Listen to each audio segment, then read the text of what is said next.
Assalamualaikum warahmatullahi wabarakatuh. Alhamdulillahi rabbil alamin.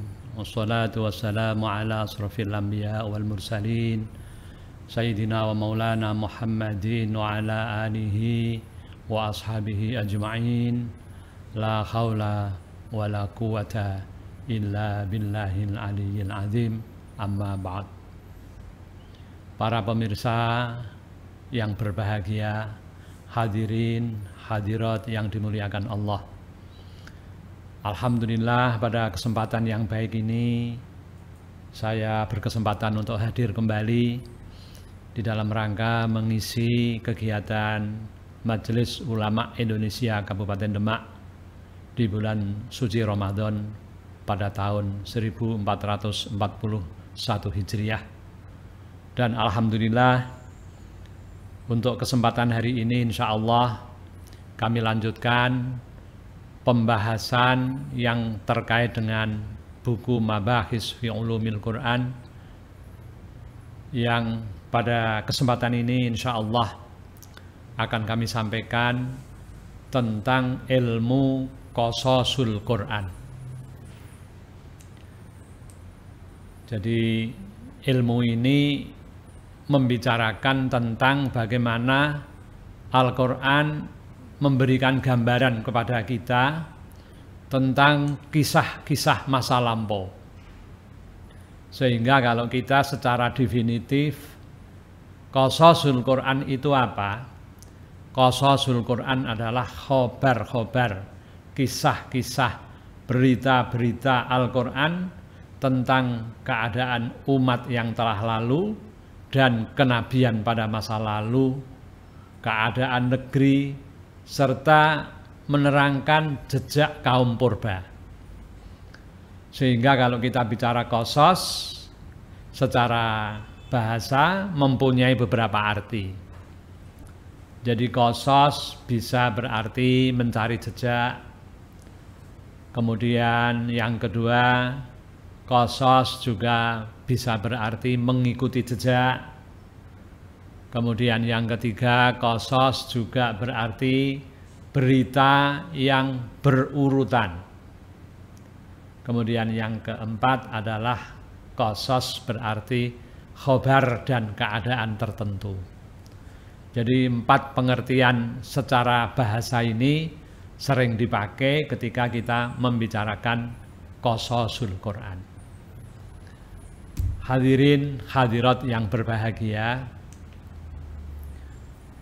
ada macam-macam qasas dalam disiplin ilmu yang akan kita bicarakan ini. Yang pertama, Qasasul Anbiya, kisah para nabi. Banyak sekali kalau kita membaca Al-Quran, ada qasas tentang Nabi Adam, ada qasas tentang Nabi Nuh, ada qasas tentang Nabi Ibrahim, tentang Nabi Musa, tentang Nabi Isa, Nabi Muhammad sallallahu alaihi wasallam.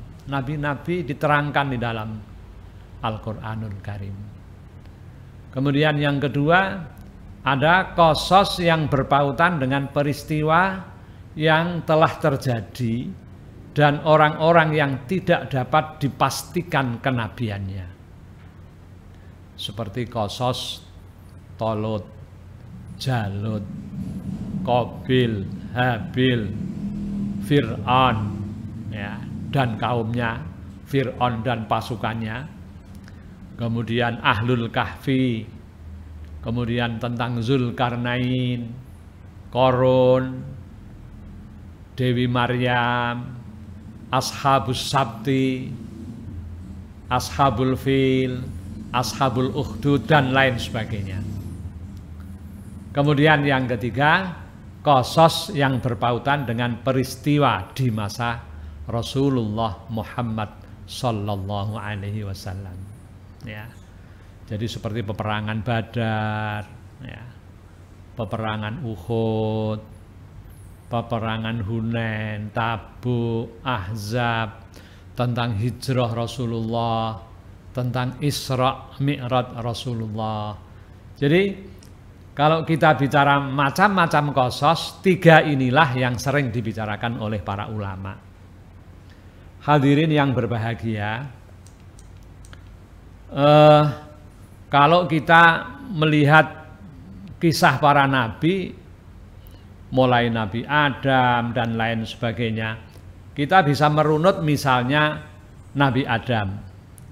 Di dalam surat Al-Baqarah, surat yang kedua ayat 30 sampai 38. Ini saya bukakan Al-Quran, saya membawa Al-Quran, surat yang kedua 30 sampai 38. Ini berbicara tentang Nabi Adam. Ya. Berbicara tentang Nabi Adam, di mana di dalam ayat ini dirinci secara lengkap. Apalagi nanti kalau kita membuka surat Al-Qasas. Di dalam Al-Quran ada surat yang secara khusus judulnya adalah surat Al-Qasas, surat yang membicarakan kisah-kisah. Ya. Ternyata di dalam surat Al-Qasas itu luar biasa, ceritanya rinci sekali. Akan saya mulai dengan bagaimana kisah nabi-nabi dahulu. Di dalam Al-Baqarah ayat 30, Allah di dalam Al-Quran menyatakan, A'udzubillahi minasyaitonirrajim, wa idh qala rabbuka lil malaikati inni ja'ilun fil ardi khalifah. Qalu ataj'alu fiha may yufsidu fiha wa yasfikud dima wa nahnu nusabbihu bihamdika wa nuqaddisu lak. Qala inni a'lamu ma la ta'lamun. Dan ingatlah ketika Tuhanmu berfirman kepada para malaikat, aku hendak menjadikan khalifah. Khalifah ini siapa? Khalifah ini di dalam tafsir-tafsir maksudnya adalah Allah ketika itu akan menciptakan makhluk yang bernama Adam. Ya, Nabi Adam nenek moyang kita. Gitu ya. Aku hendak menjadikan khalifah di bumi. Mereka berkata, apakah engkau hendak menjadikan orang yang merusak dan menumpahkan darah di sana? Sedangkan kami bertasbih memujimu dan menyucikan namamu. Dia berfirman, sungguh aku mengetahui apa yang tidak kamu ketahui. Jadi ini permulaan ayat yang membicarakan Nabi Adam pada ayat ke-30 di dalam surat Al-Baqarah. Ayat berikutnya, wa'allama Adamal asma'a kullaha thumma aradhum 'alal malaikati faqala ambi'uni bi asma'i haula'i in kuntum shadiqin. Ini sejak ayat 31 kalimat Adam muncul, ya. Dan dia ajarkan kepada Adam nama-nama benda semuanya. Kemudian dia perlihatkan kepada para malaikat seraya berfirman, sebutkan kepadaku nama semua benda ini jika kamu yang benar. Hadirin, hadirat yang berbahagia, ini ayatnya sampai ayat 38 bercerita tentang Adam.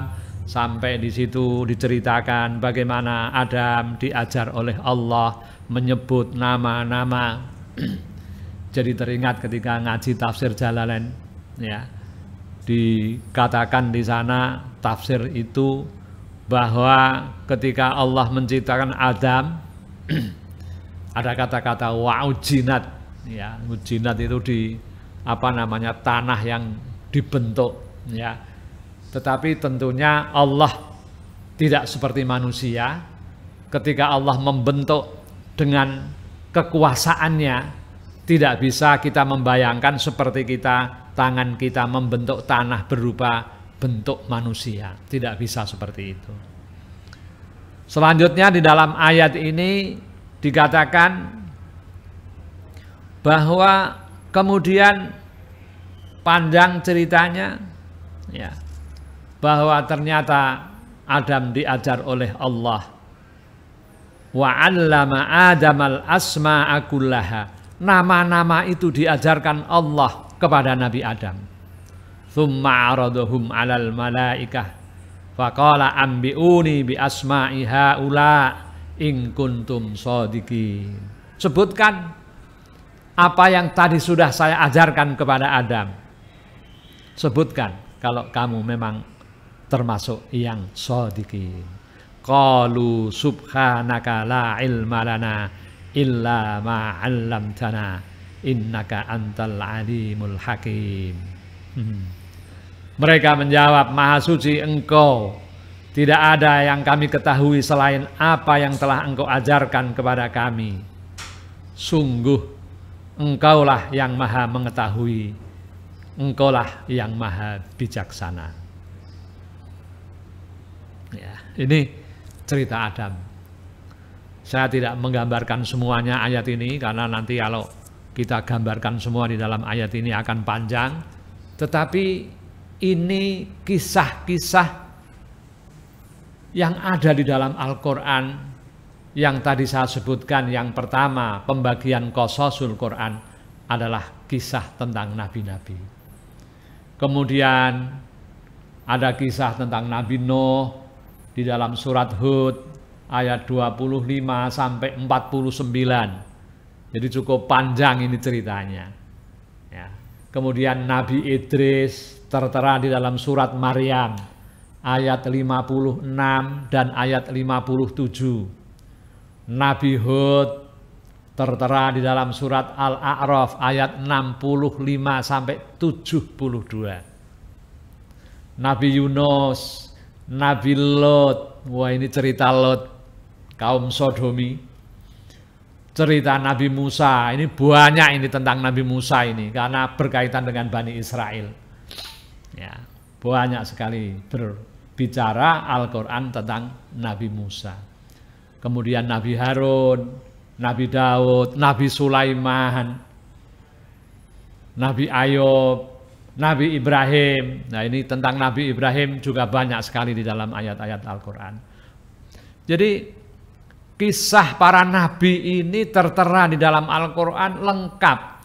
Ada Nabi Ismail, Nabi Ishak, Nabi Saleh, Nabi Yakub, Yusuf, Yahya, Zakaria, Isa, dan tentang Nabi kita Nabi Muhammad Sallallahu Alaihi Wasallam. Ya. Oleh karena itu, para hadirin yang berbahagia, ini ilmu Qasasul Quran yang pertama adalah Qasasul Anbiya, kisah para nabi.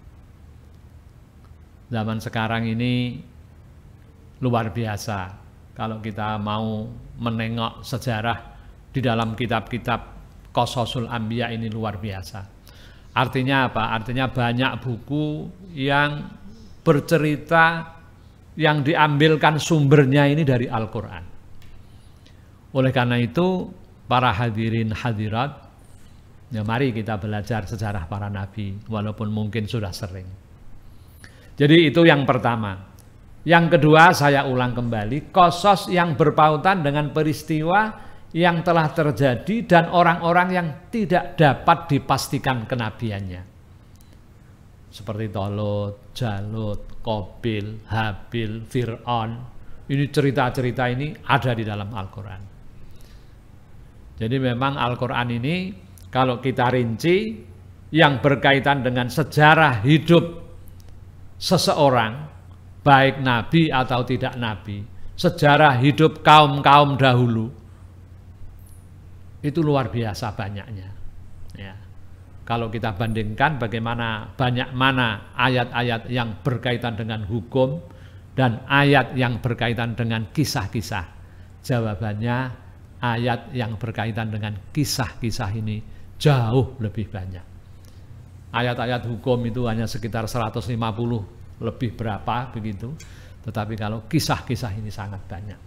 Jadi Dua ini yang tadi sudah saya ulang, dan yang ketiga adalah qasas yang berpautan dengan peristiwa di masa Rasulullah Muhammad sallallahu alaihi wasallam. Peperangan Badar diceritakan, perang Uhud ya seperti di dalam surat Ali Imran, perang Hunain dan lain sebagainya.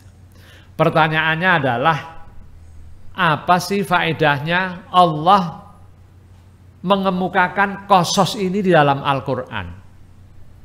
Untuk apa sebenarnya? Para ulama menyatakan yang pertama ini terkait dengan dasar-dasar dakwah kepada agama. Agama Allah ini diperjuangkan oleh para nabi, syariat yang dibawa disampaikan oleh para nabi, supaya apa? Supaya umat pada waktu itu menjadi orang yang kokoh keimanannya kepada Allah. Jadi yang pertama, kisah-kisah ini, qasas ini di dalam rangka ini sebagai dasar dakwah di dalam agama. Yang kedua, mengokohkan hati Rasul dan hati umat Muhammad dalam meyakini Islam dan menguatkan kepercayaan para mukmin tentang datangnya pertolongan Allah dan hancurnya kebatilan. Jadi karena ayat Al-Quran ini turun kepada Kanjeng Nabi Muhammad sallallahu alaihi wasallam, Kanjeng Nabi dan umatnya tahu, sehingga kisah-kisah itu bisa menjadi pelajaran. Kisah-kisah itu bisa menjadi iktibar. Oh, kalau dulu Nabi Musa tantangannya seperti itu. Oh, dulu kalau Nabi Lot tantangannya berhadapan dengan umatnya seperti itu. Dan lain sebagainya, dan lain sebagainya.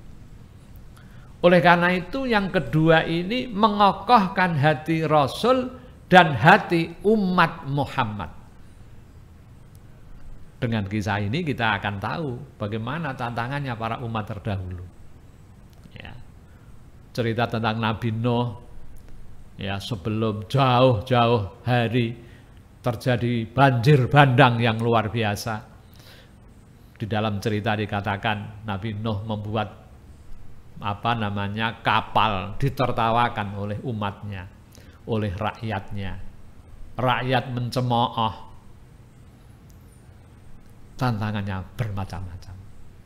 Termasuk Kanjeng Nabi Muhammad SAW, tantangannya luar biasa. Oleh karena itu, faidah qasasul Quran 2 sudah saya sampaikan.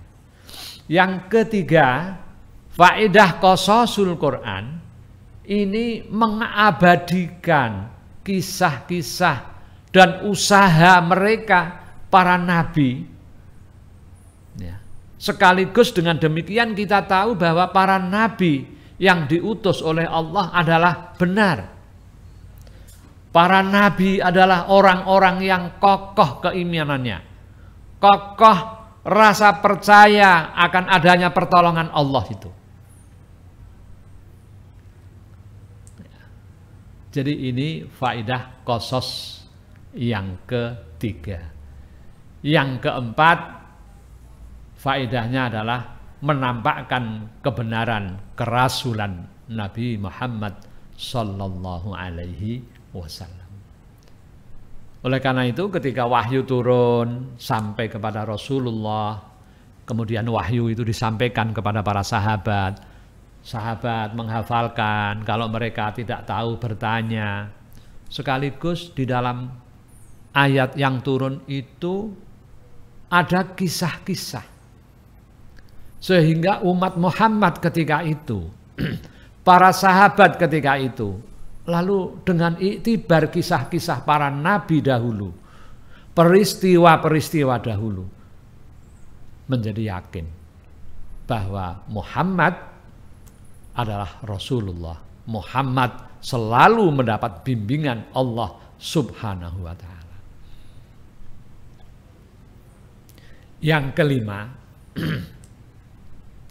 faidah qasasul Quran ini sekaligus menyingkap kebohongan ahli kitab yang telah menyembunyikan isi kitab mereka yang masih murni. Ya. Orang-orang ahli kitab, orang Nasrani dan orang Yahudi, mereka itu menyembunyikan isi kitab-kitab yang mereka punya. Bahwa di akhir zaman nanti akan ada seorang laki-laki Arab suku Quraisy akan menjadi nabi terakhir. Oleh karena itu, dengan kisah-kisah ini, dengan qasasul Quran ini, kita akan tahu, dan pada waktu itu para sahabat tahu bahwa ternyata ahli kitab orang Yahudi dan Nasrani mereka berbohong. Yang terakhir, para hadirin hadirat yang berbahagia, apa sih faedahnya qasasul Quran? Qasasul Quran faedahnya adalah menarik perhatian pendengar. Jadi kalau kita membaca Al-Quran, lalu kita lihat ada kisah-kisah, ada cerita-cerita, ini menarik ini ya. Menarik, kita ingin membaca terus, kisahnya bagaimana selanjutnya, kisahnya bagaimana selanjutnya. Ya. Jadi kisah para nabi tersebut menjadi informasi yang sangat berguna bagi upaya meyakini keimanan. Sebab iman kepada para nabi merupakan keharusan bagi umat Islam. Kita umat Islam ya, meyakini bahwa salah satu hal yang penting adalah meyakini, mengimani adanya para nabi dan kitab-kitab. Oleh karena itu, kisah para nabi tersebut menjadi informasi yang sangat penting, yang sangat berguna bagi upaya meyakini keimanan kita. Oleh karena itu, luangkan waktu kita membaca kisah-kisah di dalam Al-Quran. Ya. Sebab kita yakin, ya, kita harus membaca itu di dalam rangka menambah keimanan kita. Ya. Kisah para nabi juga bisa dijadikan tauladan bagi kehidupan seseorang. Oleh karena itu, di dalam mempelajari kisah ini tentunya harus ada semangat bahwa kisah-kisah nabi ini untuk kita sampaikan kepada umat, kepada masyarakat, kepada kaum muslimin khususnya, kepada umat manusia pada umumnya. Karena apa? Karena dengan keteladanan para nabi, kesabaran para nabi, perjuangan para nabi yang gigih ketika mereka berdakwah li'ila'i kalimatillah, itu teladan yang luar biasa. Dan sekaligus di dalam hal persoalan seperti ini, lalu kita bisa mengidolakan mereka. Ya. Kalau kita cerita Nabi Yusuf, di samping orangnya tampan, ganteng, kita tahu Nabi Yusuf adalah seorang nabi yang bijak. Ya. Kemudian ketika kita bicara tentang Nabi Sulaiman, ya, di samping Nabi Sulaiman ini kaya, Nabi Sulaiman juga orang yang sangat bijak terhadap rakyatnya. Ya. Ketika kita bicara Nabi Musa, ini seorang nabi yang handal, ya, gagah perkasa, siap maju di dalam peperangan. Jadi ada idola-idola. Kalau setiap nabi kita runut, ya, seperti yang saya contohkan 3 ini, Masya Allah, ini bisa menjadi iktibar bagi kita, bisa menjadi contoh tauladan bagi kita, bisa menjadi idola kita. Anak-anak sekarang, zaman milenial, yang diidolakan artis, ya, selebritis. Alangkah indahnya kalau setiap umat Islam, alangkah bahagianya kalau kita setiap saat bercerita tentang nabi-nabi Allah yang tertera di dalam kitab suci Al-Quranul Karim. Oleh karena itu, di dalam kesempatan yang baik ini, ayo kita pelajari sejarah para nabi, sejarah-sejarah kaum-kaum dahulu di dalam qasasul Quran yang tertera di dalam Al-Quran. insya Allah akan berguna sekali dan saya yakin itu sangat berpahala. Ya. Para hadirin hadirat yang berbahagia, tadi sudah saya singgung bahwa di dalam Al-Quran ini saya membawa Al-Quran. Ya. Ada satu surat yang bernama surat Al-Qasas. Ya. Surat Al-Qasas ini surat yang ke-28. Ya. Di awal surat ini, di dalam surat Al-Qasas ini bercerita tentang Nabi Musa, berkisah tentang Nabi Musa. Ceritanya panjang. Kalau kita baca ayat 1 sampai ayat 34, lumayan panjang. Ini cerita Nabi Musa yang ketika itu masih bayi, dibuang di Sungai Nil. Kemudian ketika remaja diambil menantu, dinikahkan dengan putri Su'aib. Kemudian cerita tentang tongkat yang menjadi ular. Ya. Kemudian ketika berdakwah, Nabi Musa dibantu oleh Harun yang lebih fasih lidahnya. Dan di akhir ketika cerita ini mendekati ayat 34, Nabi Musa diberi kitab oleh Allah, yaitu Taurat. Silahkan Bapak dan Ibu yang berbahagia, nanti dibuka, dipraktekkan, disempat-sempatkan ya di dalam surat Al-Qasas ini ayat 1 sampai 34 merinci. Kalau saya dalam bahasa saya membaca ayat Al-Qur'an yang berkisah ini, yang berqasas ini, itu mengasyikkan. Ya, mengasyikkan. Kalau saya baca misalnya Bismillahirrahmanirrahim, ayat yang pertama itu ternyata Fawatihus Suwar, Tasim Mim, tilka ayatul kitabil mubin, natlu alaika min nabai Musa wa Fir'auna bil haqq, natlu alaika min nabai Musa wa Fir'auna bil haqqi liqaumin yu'minun. Ini sharah. Jadi Allah menyatakan kalau akan bercerita Nabi Musa dan Fir'aun. Di dalam surat Qasas itu jelas disebut seperti itu. Oleh karena itu, kalau para pemirsa membaca Al-Quran nanti coba dicek di dalam ayat 1 sampai 34 tadi sudah saya sampaikan. Kisah ini bertutur ketika Nabi Musa kecil ya, dihanyutkan di Sungai Nil, ketika remaja dinikahkan dengan putri Su'aib ya. Kemudian tongkat yang menjadi ular, kemudian dibantu Harun yang lebih fasih lidahnya. Nah, di sini ada dialog seperti Nabi Musa berdialog dengan Allah Subhanahu wa taala ketika Nabi Musa diperintahkan untuk berdakwah. Nabi Musa mengatakan, "Saya perlu dibantu karena saya tidak begitu fasih." Ada cerita yang mengatakan Nabi Musa itu lidahnya cedal gitu ya. Dan akhirnya di dalam endingnya, di dalam akhir sekitar ayat 32, 30 sampai 34 dinyatakan di situ Musa diberi kitab Taurat oleh Allah. Inilah sekilas saja. Tentunya tadi ketika saya menceritakan nabi-nabi yang sejumlah itu dalam kisah Al-Quran dengan ayat-ayatnya yang beragam, tidak mungkin kami sampaikan di dalam forum yang terbatas waktunya ini.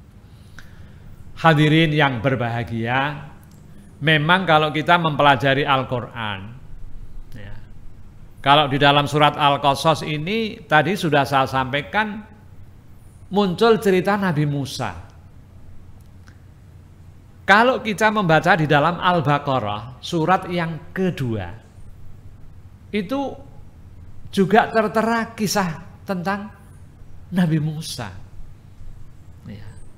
Lah berarti ayat Al-Quran yang Al-Baqarah ini juga bercerita Nabi Musa, surat Al-Qasas juga bercerita tentang Nabi Musa. Loh kalau begitu pertanyaannya adalah, loh kalau begitu kisah itu berulang-ulang. Iya, di dalam Al-Quran ada cerita-cerita yang berulang disebut. Untuk apa? Apakah ada hikmahnya? Kata para ulama, hikmahnya diantaranya yang pertama, menandaskan kebalaghahan Al-Quran dalam bentuk sastra yang paling tinggi. Ya. Di antara keistimewaan balaghah ialah menerangkan sebuah makna dalam berbagai susunan kata-kata yang indah, kata-kata yang cantik, kata-kata yang berpuisi, ya, puisi. Makanya ada yang mengatakan Al-Quran itu puitis sekali, sastranya tinggi. Lah ini untuk mengetahui sastranya tinggi ini kalau nggak mengerti bahasa Arab ya tidak mungkin. Ya. Makanya saya dulu ketika mondok itu ada kawan yang ketika membaca ayat Al-Quran itu menangis. Saya yang waktu itu santri baru bertanya, mengapa panjenengan baca Al-Quran kok menangis? Dia menjawab, saya membaca Al-Quran menangis karena saya tahu maknanya, saya tahu tafsirnya, saya merasakan betapa indahnya ayat ini, maka sampai saya menangis. Ya.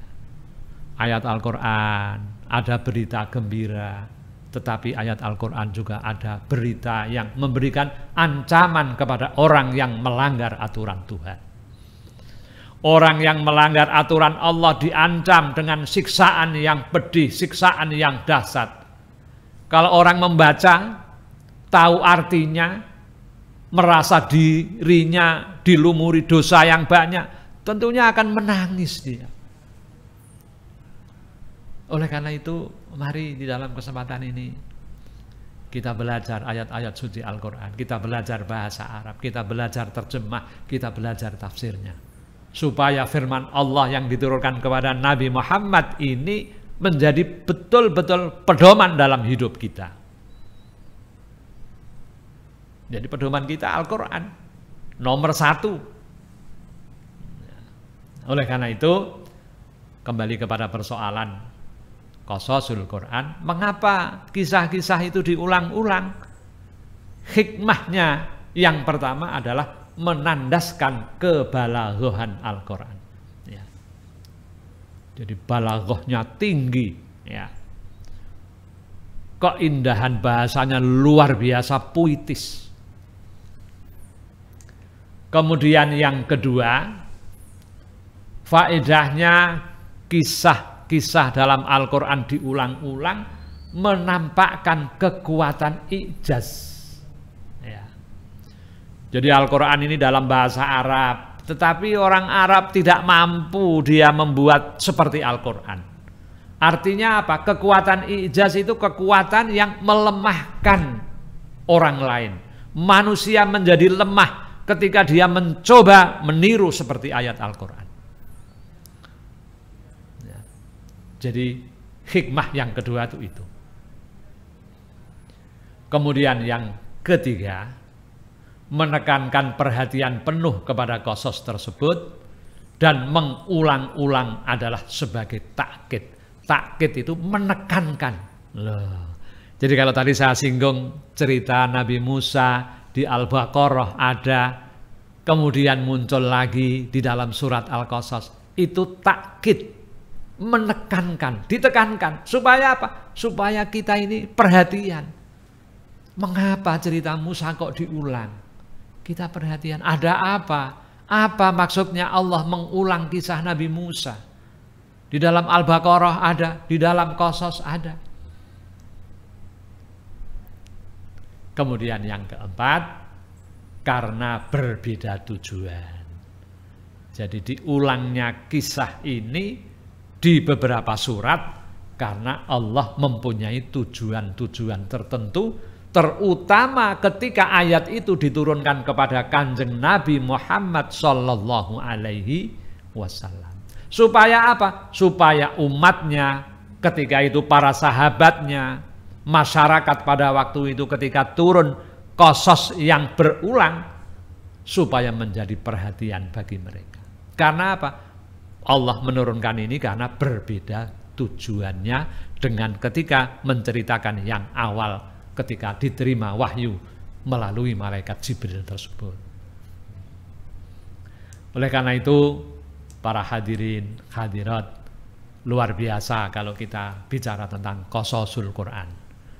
Kita sebagai kaum muslimin, umat Nabi Muhammad sallallahu alaihi wasallam, sudah tentu tidak hanya membaca Al-Quran, mengkaji Al-Quran, mencari tafsirnya, mempelajarinya, tidak hanya aspek hukum saja yang kita pelajari, tetapi aspek-aspek qasas, aspek-aspek kisah-kisah yang luar biasa banyaknya perlu juga kita pelajari, perlu juga kita kaji. Karena apa? Karena dengan kita mengetahui qasasul Quran, kisah-kisah di dalam Al-Quran, kita bercerita kepada anak kita, kepada saudara kita, bahwa di zaman dahulu ada nabi yang namanya Nabi Isa, zaman dahulu ada nabi yang namanya Nabi Yakub, ada nabi yang namanya Nabi Ibrahim, dan seterusnya kita ceritakan kepada mereka. Dan tidak akan pernah habis kita bercerita tentang nabi-nabi Allah. Termasuk tidak akan pernah habis ketika kita bercerita tentang kisah-kisah yang tertuang di dalam Al-Quranul Karim. Demikian hadirin yang berbahagia, beberapa catatan saya yang mengelaborasi dari dua buah kitab. Kitab Mabahis fi Ulumil Quran karya Profesor Dr. Subhi Salih dan karya Mana Al-Qattan. Mudah-mudahan yang sedikit ini menjadi pemicu untuk belajar lebih dalam. Dan mudah-mudahan apa yang kami sampaikan memberikan nilai manfaat kepada para pemirsa semuanya untuk bangkit mempelajari Al-Quran dengan sungguh-sungguh, mempelajari kisah-kisah tauladan sebagai iktibar kita. Demikian, kurang lebihnya mohon maaf. Wallahul muwaffiq ila aqwamit thoriq. Wassalamualaikum warahmatullahi wabarakatuh.